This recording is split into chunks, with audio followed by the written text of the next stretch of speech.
Good morning po. Ayan, mainit ang panahon ngayon. Kararating lang po natin, galing sa palengke. Bumili po tayo ng mailuluto.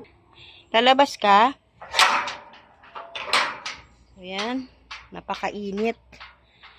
9:30 pa lang po ng umaga ngayon. Si Pure Health po ay nagsimba. At ako po nandito kasi galing nga po tayo sa palengke at aayusin po natin yung mga binili natin. Pasok po tayo dito sa loob at magluluto na po tayo. Kasi kasuhin po natin yung mga binili natin. At eto na nga po, naayos na po natin yung binili natin. Ito yung atay ng manok, yung baboy, at saka yung manok. Dito natin nilagay sa freezer. At eto naman po ang ating iluluto. So ayan, bumili tayo ng alimasag o alimango, bahala na po yan. Tapos isda, no? Bisugo raw yan. Tapos syempre, dahil may alimasag tayo, meron tayong gata. At niready na po natin yung kalabasa, sitaw, sibuyas, luya, bawang at sili. Ito po yung ating iluluto, no? Pero ito po mga to ay nahugasan na po natin, no? Magsimula po tayo sa paghihiwa ng gulay. Paghihiwa ng sitaw at saka balatan na po natin yung kalabasa at hiwain na rin po natin yung mga panggisa natin, ano? So ayan, start na po tayo para maaga tayong matapos. So ayan, hiwain muna natin yung sitaw.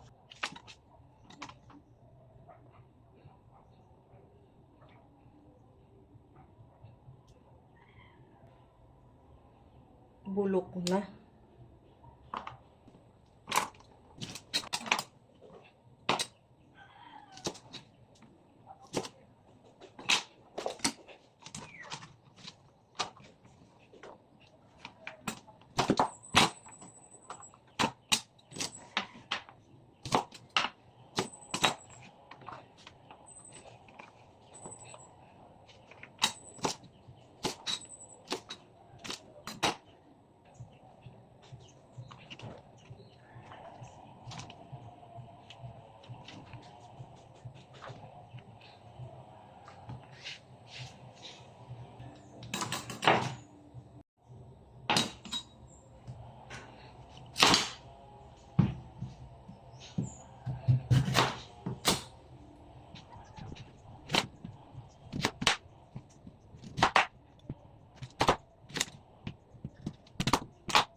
Hihiwain na po muna natin itong bawang at sibuyas, tsaka luya, bago po natin hiwain yung kalabasa. Huhugasan po muna natin yung gulay.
hihiwain ko na po yung kalabasa.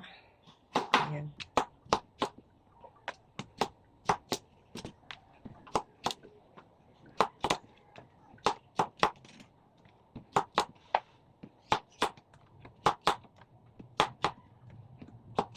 So, ito na po, nahiwa na po natin yung kalabasa. Yung sitaw, okay na rin. So, ngayon, simula na po tayo magluto. Ito po, nagpapakulo po tayo ng tubig dahil pakukuluan po muna natin yung sitaw at saka yung kalabasa. No? Habang inaantay po natin itong kumulo, dito naman po tayo magigisa. Ngayon, lalagyan natin ng mantika.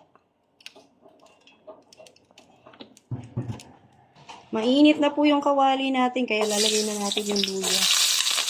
At sumasaltik.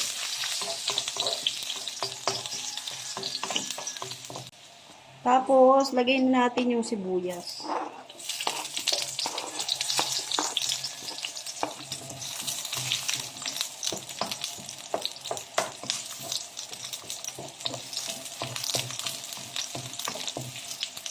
Saka bawang. Bango. Tapos, pahinaan lang natin ang apoy. Mahinang-mahina lang. Ngayon, ilagay na po natin itong alimasag.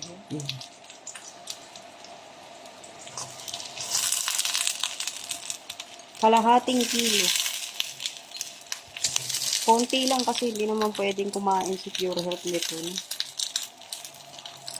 Tapos, lagyan natin ng asin. Isang ganito lang.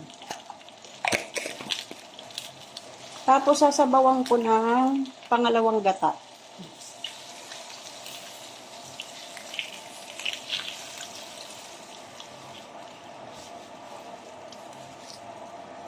Tapos, takpan muna natin. At ito na po, kumukulo na po yung mainit na tubig. Kumukulo na po yung tubig. Ilalagay na natin yung kalabasa.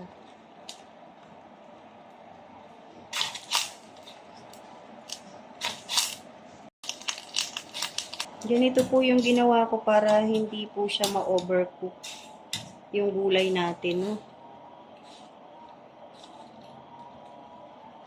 Tapos, dito naman po, lalagyan natin ng paminta. Yan, nalagyan ko na po. Dagdagan lang po natin. Tapos, takpan lang po muna natin ulit. So, ayan, tatanggalin na natin yung kalabasa kasi malambot na. Ay, hindi pa pala. Tapos, dito naman, tignan natin. Ayan, kumukulo na po. Nag-iiba na rin yung kulay ng ating alimasag. Ngayon, titikman po natin kung tama na po yung asin na nilagay natin.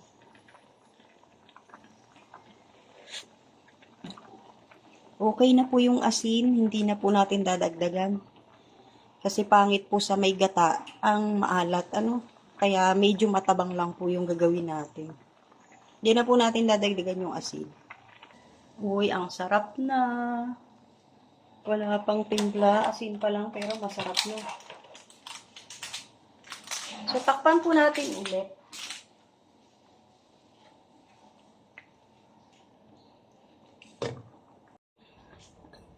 Ayan na po yung kalabasa natin. Tatanggalin na po natin. Ayan. Okay na po yung ganitong luto. Hindi masyadong malambot.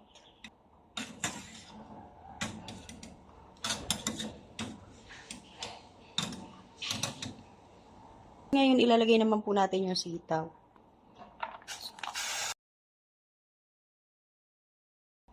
Takpan po muna natin para maluto agad. Yan. Kamustahin naman natin to. So, ayan, nag-iba na po yung kulay niya. Wow, sarap. Tikman natin ulit. Pangalawang gata pa lang po yung nilagay natin, pero manamis-namis na po yung lasa niya. No? Ngayon po, titignan na po natin yung sitaw.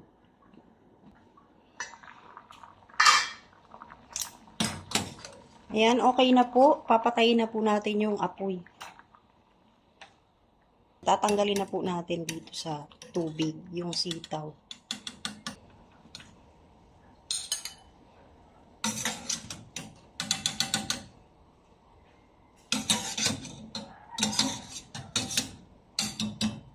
Dito naman tayo sa ating niluluto. Ayan, luto na po yung alimasag. Nakita nyo naman, nag-iba na ng kulay. Ngayon, nalagyan na po natin ang unang gata. Ay, ang daming sabaw. Oh. Lubos talaga natin lahat ng gata, diba? Nalagay na po natin yung unang gata. Ngayon, lalagyan natin ng pampalasa. Hindi na po marami, no? Konti lang po. Ayan. Ayan na, naluluto na po yung gata. Ngayon, dadagdagan po natin siya ng paminta. Yung asin po, hindi na po natin dadagdagan. Okay lang po yung medyo matabang pagka may gata ang ulam natin. No? Tapos, ilalagay na po natin yung gulay.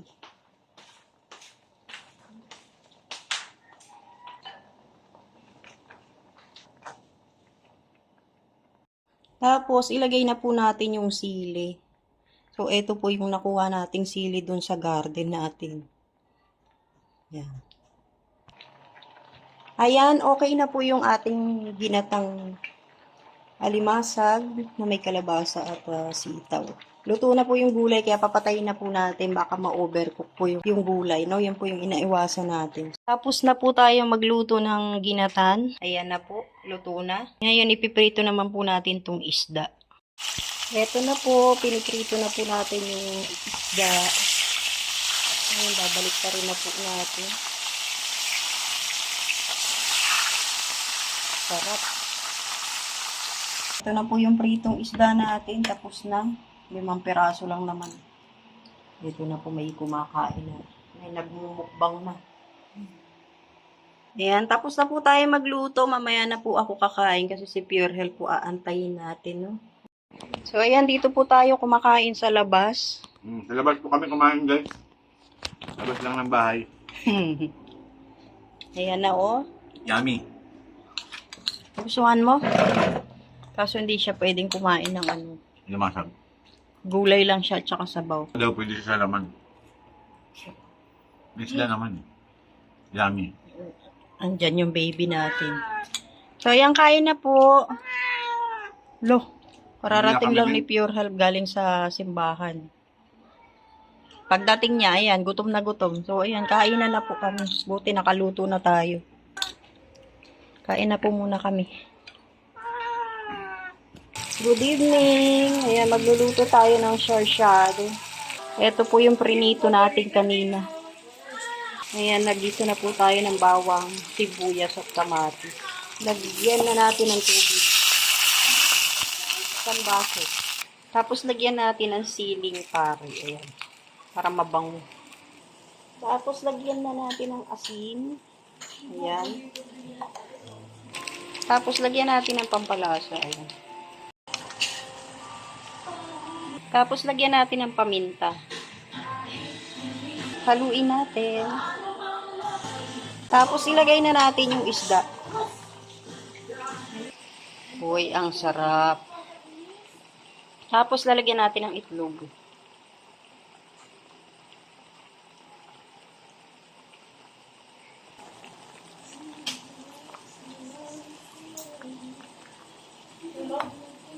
Sarap. Okay na. Luto na po yung sarsyadong isda natin. Ayan na. Pwede na po tayong kumain.